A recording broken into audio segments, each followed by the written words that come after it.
Hello students, स्वागत है आपका आईसीटी वर्चुअल क्लासेस में। मैं हूं कविता, आपकी साइंस टीचर।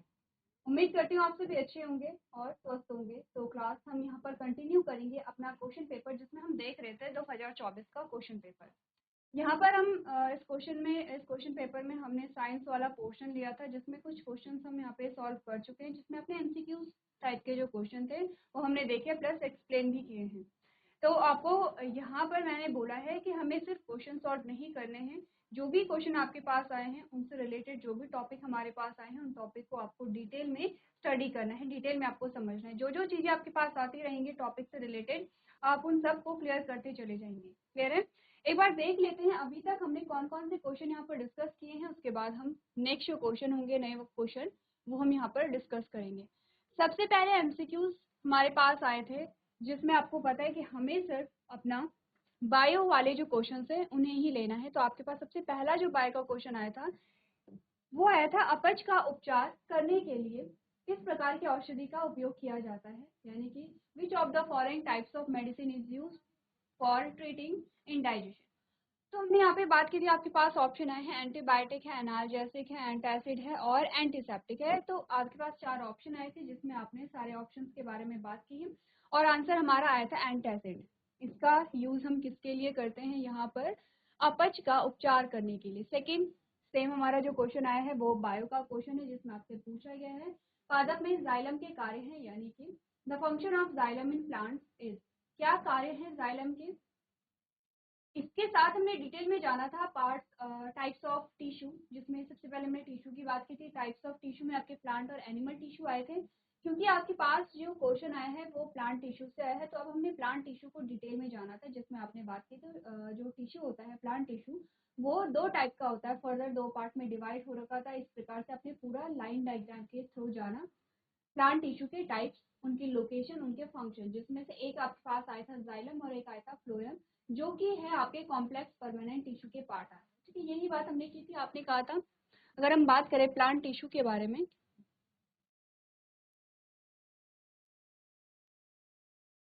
अगर हम बात करें प्लांट टिश्यू के बारे में, तो हमने बोला था 2 प्रकार के हमारे पास आए हैं, जिसमें आपने मेरिस्टेमेटिक टिश्यू और परमानेंट टिश्यू की बात की है। मेरिस्टेमेटिक टिश्यू 3 प्रकार के हैं, पैरेनकाइमा, एपिकल मेरिस्टेम है,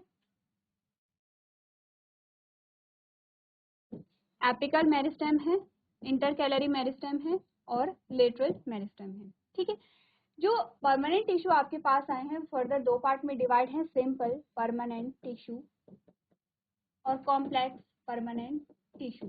सिंपल में हमने पढ़ा था पैरेनकाइमा, कॉलेनकाइमा और स्क्लेरेनकाइमा। कॉम्प्लेक्स परमानेंट टिश्यू में आपने 2 प्रकार के टिश्यू पढ़े थे, जिसमें हमने बात की थी जाइलम की,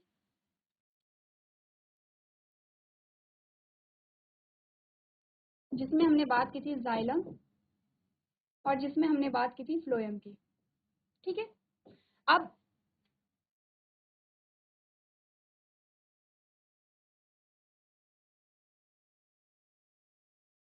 क्वेश्चन में आपसे पूछा गया था जाइलम के बारे में, तो ये तो हमने लाइन डायग्राम की बात की है। साथ ही साथ इनके फंक्शन की अगर बात करें, अगर मेरिस्टेमेटिक टिश्यू की हम बात करें, हमने कहा ये क्या होते हैं, ग्रोथ के लिए रिस्पॉन्सिबल है।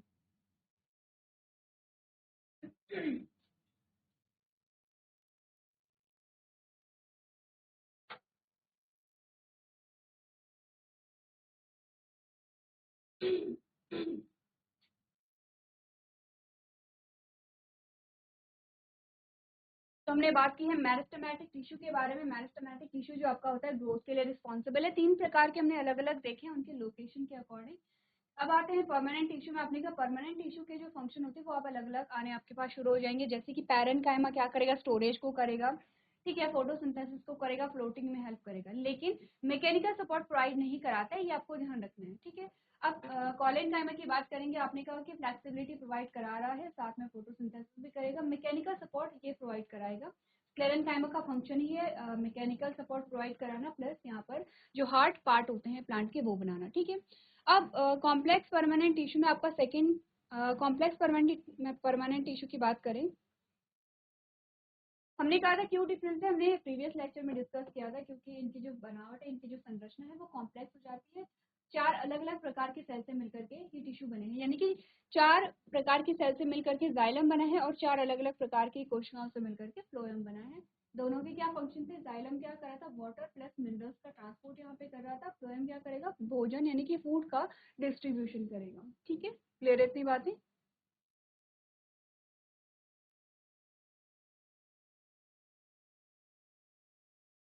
चलिए, इसी के साथ आपका आंसर जो आया था वो आया था कि जाइलम के क्या कार्य थे यहाँ पर।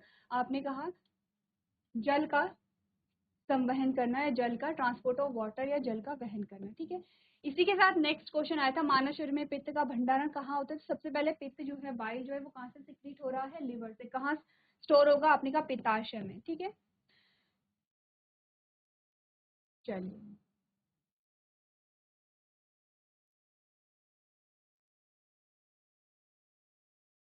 नेक्स्ट जो क्वेश्चन हमारे पास आया था उसमें आपको फूड चेन के बारे में बताना था, जिसमें हमने कहा था जो ऑप्शन नंबर सेकंड है वो आपका करेक्ट आंसर आया था, जो कि एक फूड चेन को बताता है। एक फूड चेन जो है उसमें हमने क्या देखा था? एक जीव अपने भोजन के लिए दूसरे पे निर्भर होगा, दूसरा तीसरे पे निर्भर होगा, इसी प्रकार से चेन हमारे पास बनती रहेगी।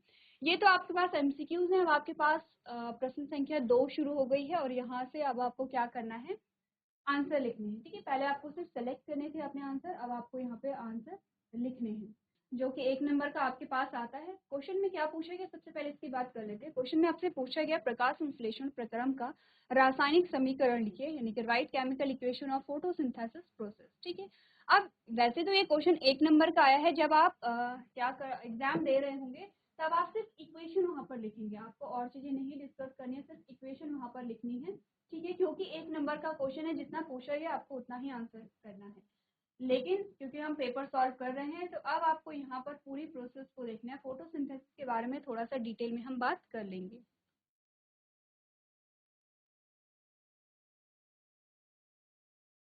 चलिए, तो फोटोसिंथेसिस के बारे में जब हम बात कर रहे हैं,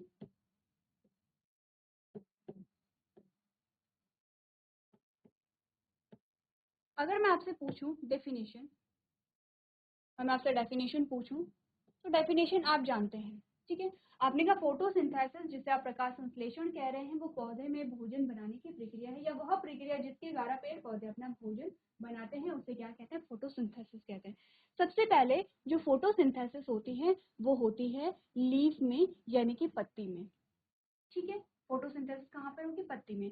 अब यदि हम पत्ती की संरचना थोड़ा सा देख लें, आपके पास थोड़ा सा हम पत्ती की संरचना देखें, तो आपने कहा जो लीफ होती है,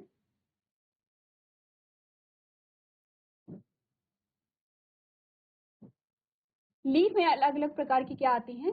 सेल्स आती हैं। ठीक है, अगर आपने फोटोसिंथेसिस को पढ़ा होगा और हमने वहां पर बात की थी लीफ के स्ट्रक्चर के बारे में। ठीक है, लीफ के स्ट्रक्चर के बारे में हमने बात की थी। अब हमने कहा कि यहाँ पर एक और वैक्सी लेयर होती है इस प्रकार से। मीजोफिल सेल्स जो होती हैं, यहीं पर क्या होता है? आपका क्लोरोफिल भरा हुआ होता है। ठीक है, और क्योंकि यहीं पर क्लोरोफिल होता है तो इसी में क्या होगा? फोटोसिंथेसिस की प्रोसेस होगी। इतनी बात आप समझ रहे हैं?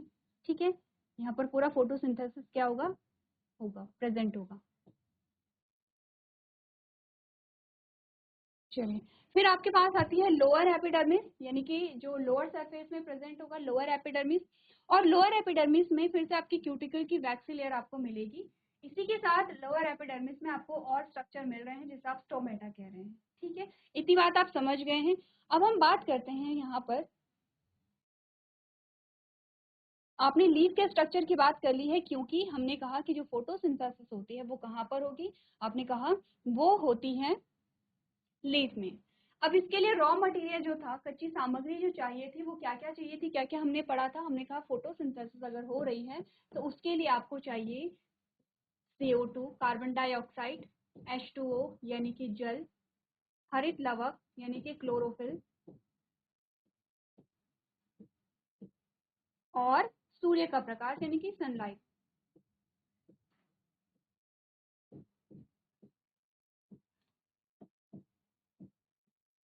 तो आपने कहा कि पत्ती में ये सारी चीजें इकट्ठा होनी चाहिए। ठीक है, ये चारों चीजें पत्ती में इकट्ठा होनी चाहिए, तब जाके आपको फोटोसिंथेसिस की प्रोसेस देखने को मिलेगी।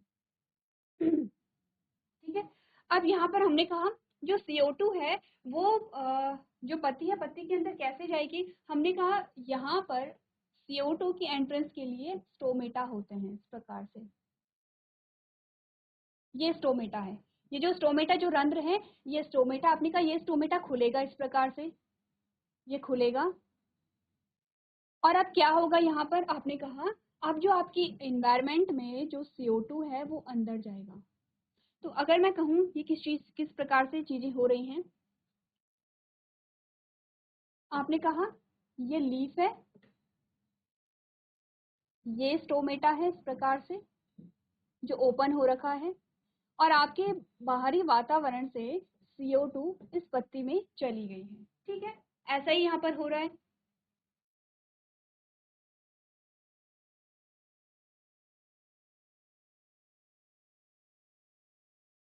चलिए, तो CO2 तो हमने समझा कहाँ से गई, कैसे गई। आपने कहा जो स्टोमेटा था, स्टोमेटा ओपन एंड क्लोज होते हैं। ये आपका किस प्रकार से स्टोमेटा है?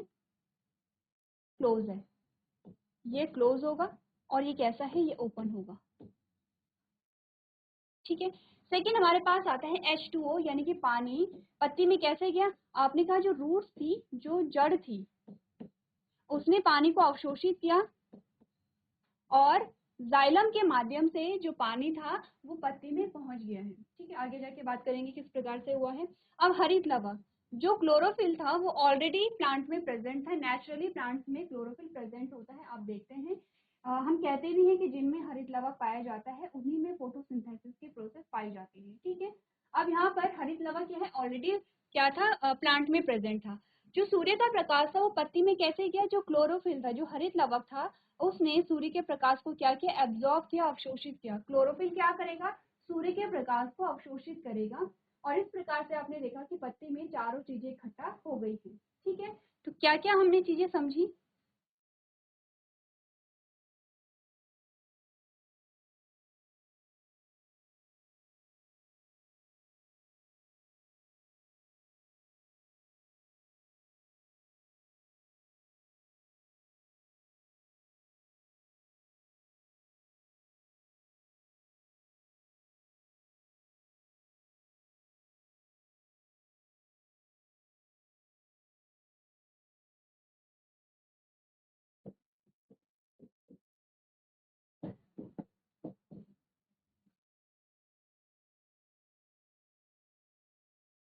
आपके इन्वायरमेंट में क्या है? CO2 प्रेजेंट है, क्योंकि आप जानते हैं कि क्या है, जो गैसें होती हैं, गैसें क्या है? अलग अलग गैसों का क्या होता है? मिश्रण होता है। जैसे कि CO2 हो गया है, जैसे कि नाइट्रोजन है, जैसे कि ऑक्सीजन है, जिन्हें हम मुख्यतः जानते हैं और पढ़ते हैं। तो आपके इन्वायरमेंट में क्या है? यहाँ पे CO2 था।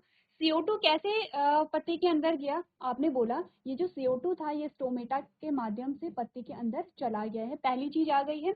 दूसरा आपने कहा कि जो क्लोरोफिल था, यहाँ पर आपका सन है,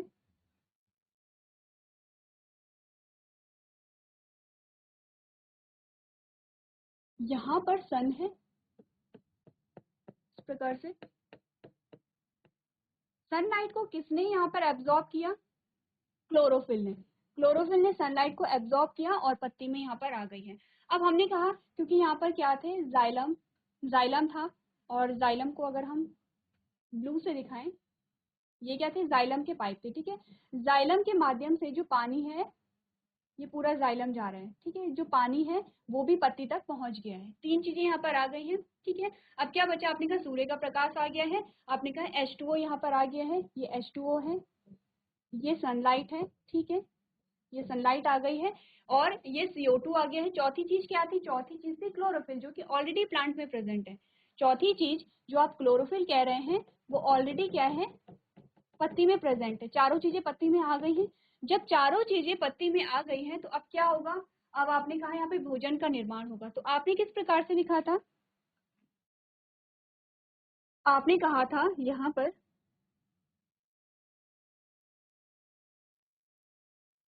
हमने कहा था CO2 प्लस H2O, ये हुआ क्या? सूर्य का प्रकाश,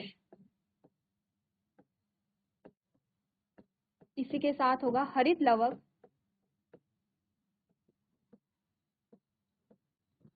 और आपके पास बना C6 H12O6 plus 6O2 plus H2O। ये आपके पास केमिकल इक्वेशन आती है किसकी? फोटोसिंथेसिस की। लेकिन ये जो केमिकल इक्वेशन है हमने कहा यहाँ पर ये बैलेंस नहीं है। ये ठीक है, ये हमें बताता है कि फोटोसिंथेसिस हो रही है, लेकिन ये केमिकल इक्वेशन बैलेंस नहीं है, क्योंकि जब आप केमिस्ट्री पढ़ रहे थे तब आपने समझा था, आपने जाना था कैसे हम इक्वेशन को बैलेंस करें। बैलेंस इक्वेशन का मतलब है कि आपने कहा ये इस तरफ क्या है, प्रोडक्ट है। देखिए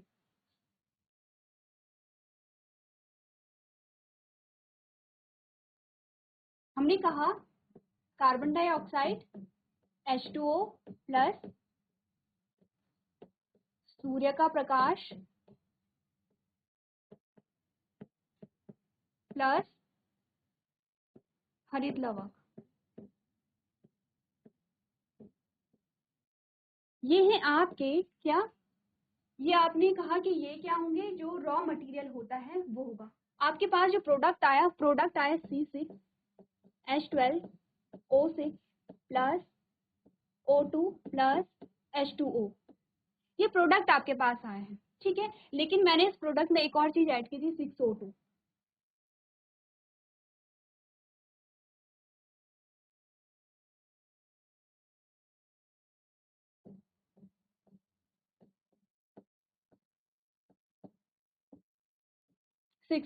ठीक है। और मैंने कहा था कि आपको ये आपके पास क्या आती है, फोटोसिंथेसिस की केमिकल इक्वेशन आती है, लेकिन आपको इसे क्या करना है, बैलेंस करना है, ठीक है। बैलेंस करने का मतलब होता है कि आपने कहा कि इस यहाँ पर ये जो आपके पास है वो रॉ मटेरियल है, यानी कि कच्ची सामग्री थी, ठीक है। और ये जो आपके पास आते हैं ये क्या आते हैं, प्रोडक्ट आते हैं।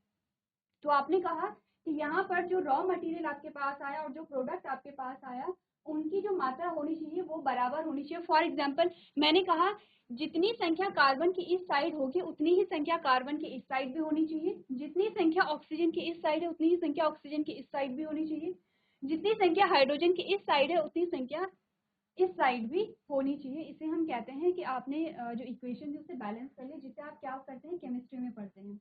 अब ये आपके लिए होमवर्क है, आप इस केमिकल इक्वेशन को क्या करेंगे, बैलेंस करेंगे, ठीक है। आपको बैलेंस करनी है, आपको देखना है यहाँ पर कि क्या क्या चेंजेस आए हैं। जैसे कि अगर मैं आपसे कहूँ कि ऑक्सीजन का जो नंबर है, अगर आप इस यहाँ देखेंगे ऑक्सीजन का नंबर और आप यहाँ देखेंगे ऑक्सीजन का नंबर, आपको बहुत ज़्यादा डिफरेंस देखने को मिल रहा है, ठीक है।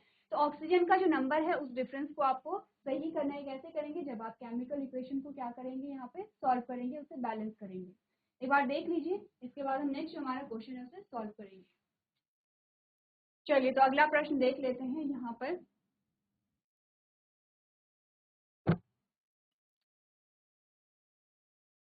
चलिए इस क्वेश्चन में हमने क्या क्या समझा है, फोटोसिंथेसिस क्या होती है, फोटोसिंथेसिस के रॉ मटेरियल, फोटोसिंथेसिस कहाँ होती है, लीफ का स्ट्रक्चर है, स्टोमेटा का स्ट्रक्चर है, रॉ मटेरियल कैसे लीफ में इकट्ठा होता है, और इसी के साथ केमिकल इक्वेशन, साथ में हमने जाना प्रोडक्ट में क्या यहाँ पर बनता है, ठीक है। चलिए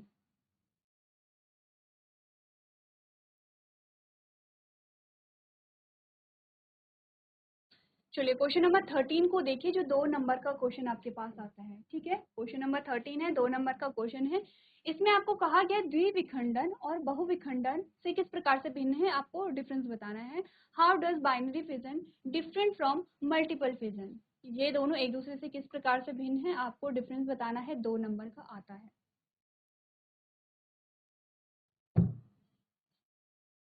चलिए बात हो रही है यहाँ पर फिजन की, यानी कि विखंडन की, ठीक है। फिजन जो पाया जाता है, मल्टीपल फिजन की बात करें या बाइनरी फिजन की बात करें, आपने कहा ये जो पाया जाएगा, आपने कहा माइक्रोस्कोपिक जो ऑर्गेनिज्म होते हैं, यूनिसेलुलर ऑर्गेनिज्म में पाया जाता है। ये जो आपका टॉपिक आया है वो आया है रिप्रोडक्शन से।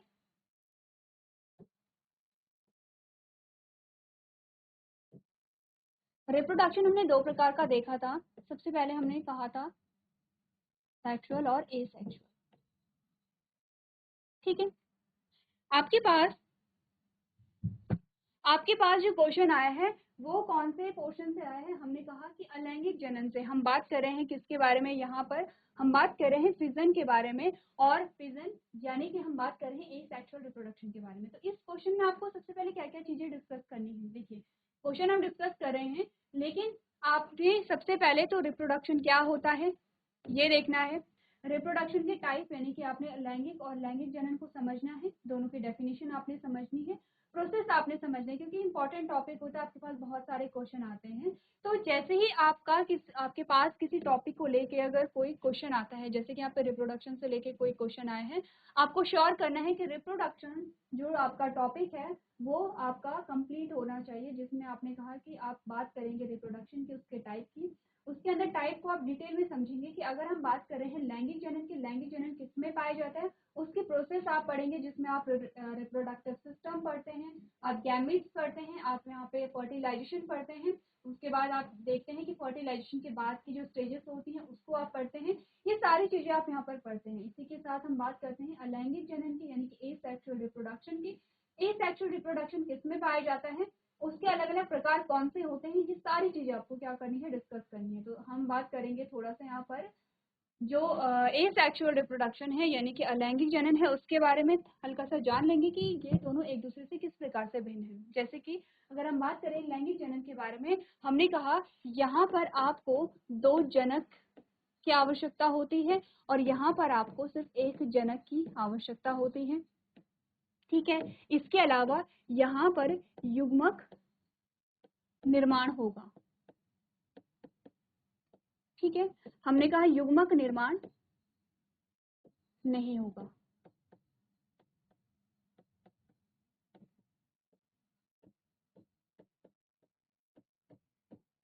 ठीक है। यहाँ पर युग्मक का निर्माण होता है। फिर हमने कहा कि यहाँ पर संलयन भी होगा।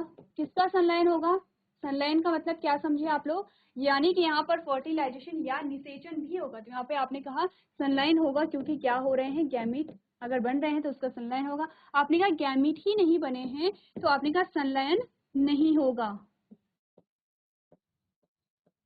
नहीं होगा। आपने कहा कि यहाँ पर क्या आती है, विविधता आती है, आपको वैरायटी देखने को मिलेगी, आती है, ठीक है। यहाँ पर आपको विविधता नहीं मिलती है,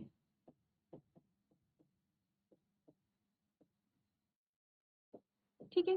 अगर आप इस प्रोसेस की बात करेंगे, ये जो प्रोसेस होती है ये क्या होती है, बहुत समय लेती है,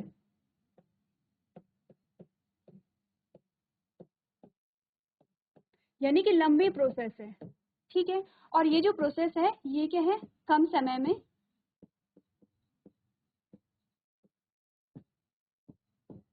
ये प्रोसेस पूर्ण हो जाती है।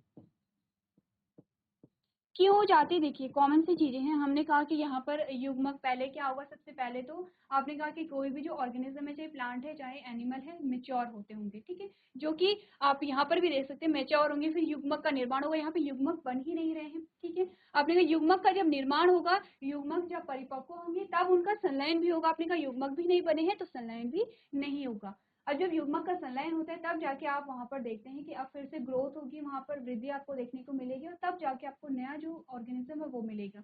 यहाँ पर सिंपली हम क्या करते हैं, एसेक्सुअल रिप्रोडक्शन में हमने कहा कि कोई भी यहाँ पर क्या है, गैमेट का फ्यूजन नहीं हो रहा है। अगर हम अलग अलग टाइप्स की बात करें, जब आप अलग अलग टाइप्स को देखेंगे आप देखेंगे कि ये जो प्रोसेस है बहुत सिंपल है। अगर हम कहें कि ये जो प्रोसेस है ये कैसी प्रक्रिया है, जटिल प्रक्रिया है।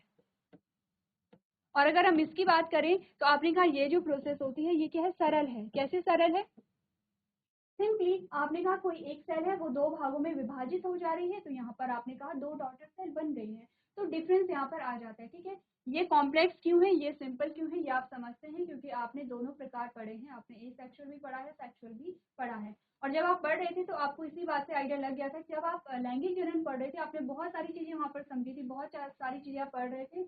और जब अलैंगिक जनन पढ़ रहे थे आपने सिंपली पढ़ा था टाइप्स ऑफ एसेक्सुअल रिप्रोडक्शन। और जब आपने टाइप्स पढ़ा तो आपने कहा कहीं पे सेल डिवाइड हो जा रही है, सिंपली यहाँ पर क्या हो गया है, कहीं पर आपने कहा बर्ड्स बन जा रहे हैं, तो सिंपली यहाँ पर क्या हो गया है, रिप्रोडक्शन यानी कि हो गया है, यानी कि नए ऑर्गेनिज्म यहाँ पर आ गए हैं आपके पास, ठीक है।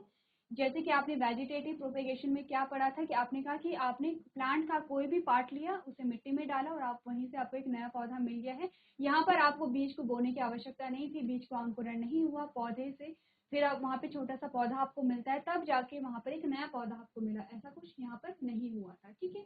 ये बेसिक से डिफरेंस है दोनों में, एसेक्सुअल और सेक्सुअल रिप्रोडक्शन में। अब हम बात करते हैं टाइप्स ऑफ एसेक्सुअल रिप्रोडक्शन।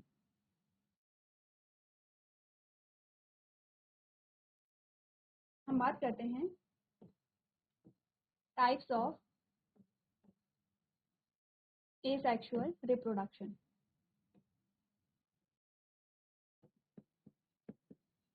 अलग अलग टाइप आपके पास आते हैं, जैसे कि आपने कहा सबसे पहले तो फिजन के बारे में ही बात करेंगे, ठीक है।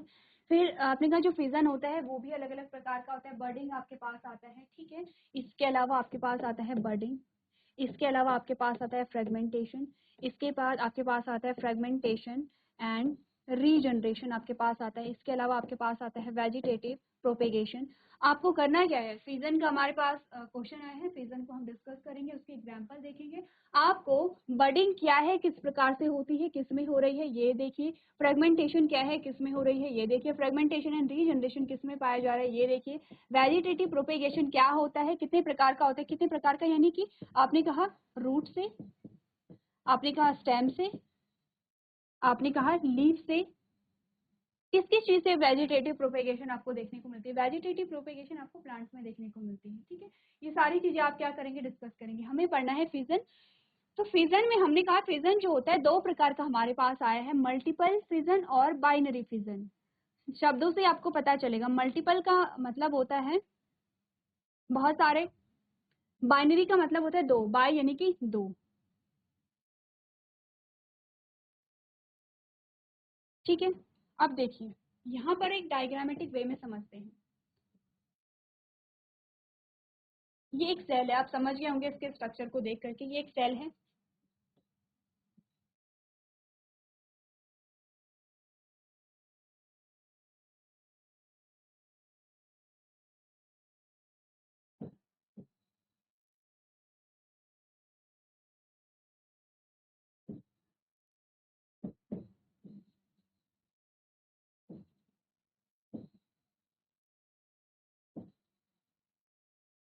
एक चीज तो आपके पास ये आई है, एक डायग्राम आपके पास ये आया है, एक डायग्राम आपके पास इस प्रकार से आता है। सिंपली एक सेल बना लेते हैं, ठीक है। सिंपली ये एक सेल है,